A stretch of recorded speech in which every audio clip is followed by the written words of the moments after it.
This is Daman, which used to be Damão, a former Portuguese colony. And this has been happening in Daman, or Damão, since the year 1896.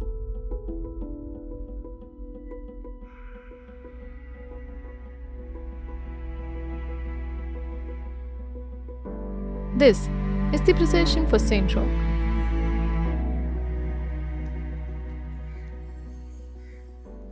I have attended this procession of Saint Roch for the first time here, and it's in connection with the protection from plague.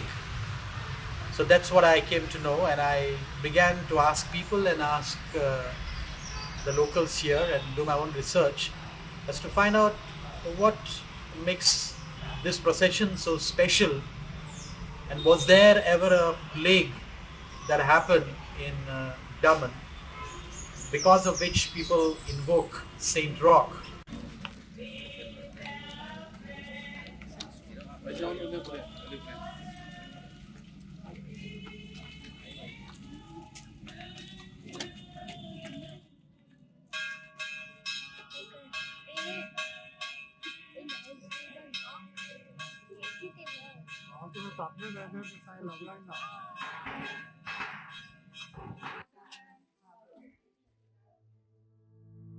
To better understand the significance of the ritual, let's look at the earliest written mention of the procession in its current form. The first dated literary account of the procession for the intercession of Saint Roch, as you see here, is known to have taken place in the city of Constance in the year 1414, when the city was marred by the plague. The bubonic plague is believed to have ceased its spread after the procession had taken place, coupled with the miraculous events around Saint Roch during his lifetime. The rationale for the procession to be still taking place becomes even more stronger and deep-rooted in faith. The procession and the rituals have now lasted for over 5 centuries.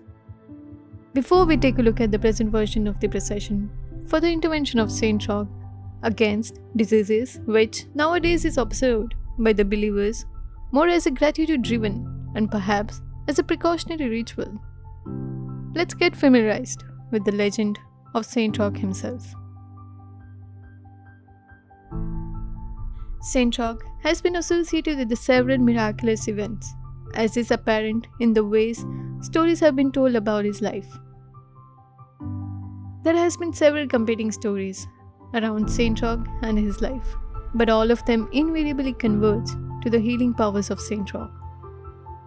The legend has it that he was born with a red cross on his chest, which grew in size as he grew older, indicating spiritual intervention right from the start. This sign became an identifier of him towards the later stages of his life. It is said that during an outbreak of plague, he had been tending to the sick, curing them for otherwise fatal illness by saying prayers, by making the sign of the cross, and by the touch of his hand. It is also believed that he himself got sick with the plague in the process.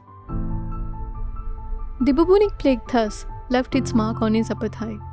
It's a sign of him being affected by the plague and subsequently recovering from it. One can see the believers point to a touch at this mark left by the plague wound on his statue as a gesture of respect and while offering prayers. A supernatural intervention during his death is believed to be the reason why he has been invoked during such health crises. Now, coming back to the present times, there are several different ways in which the procession take place all across the globe.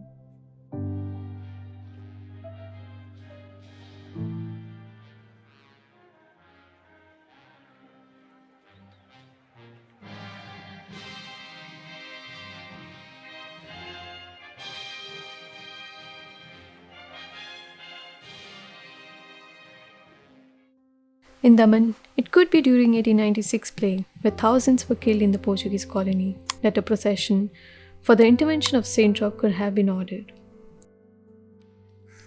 The imprints of the past have now remained ever so lasting that the procession still is in continuance, even after more than 50 years that the Portuguese have left Daman. Locally, it is seen as an annual ritual, a precautionary spiritual exercise to fend off pandemics. And it is also seen as a grieving ritual to honor the memories of those who had come before them.